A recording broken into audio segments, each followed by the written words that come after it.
Imagine having over 500 wives, a palace so vast you could get lost inside it, and servants who bowed every time you breathed. Now imagine dying completely alone, unloved, and betrayed by the very people who were supposed to worship you. That was the tragic fate of Sultan Ibrahim I, one of the most powerful yet most tormented rulers in Ottoman history. His life was filled with opulence, but also madness, paranoia, and heartbreak. This is the story of how a man who had everything ended up with nothing. Long before he became known as Ibrahim the Mad, the Sultan's childhood was already laced with trauma. He was born in 1615 into the ruling Ottoman family, the most dominant empire in the Islamic world at the time. His father, Ahmed I, was a powerful sultan, and his mother was Sem Sultan, one of the most politically influential women in Ottoman history. But power in the Ottoman Empire was anything but safe, especially for princes. By the time Ibrahim was a teenager, most of his brothers had been executed in the palace's dark tradition of eliminating rivals.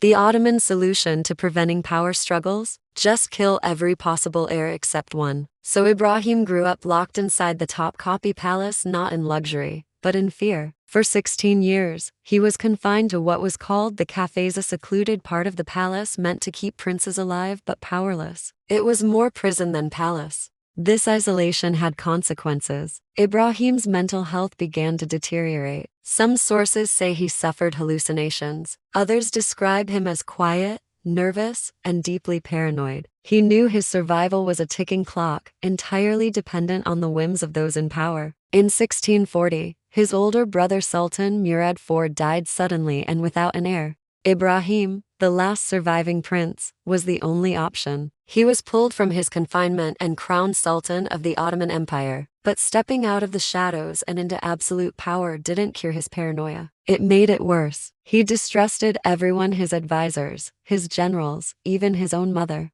He became obsessed with betrayal, always fearing the people around him were plotting to replace him, just as others had done to his ancestors. To cope, he turned to one thing: women. And not just a few. Sultan Ibrahim built one of the largest harems in Ottoman history. Over 500 concubines were brought into his palace. Beautiful women from across the empire and beyond, many taken as slaves, were carefully chosen, trained, and presented to the Sultan in hopes of gaining favor and bearing a royal child. But here's the dark twist. Many of these women never even met him. The harem wasn't just about intimacy. It was a form of control, distraction, and status. He built a fantasy world where he was adored, powerful, and untouchable. But it was all illusion. Among the many concubines, one woman captured his obsession more than any other. Her name was Hma Sultan. He was so infatuated with her that he made her his legal wife, something that rarely happened in the Ottoman court.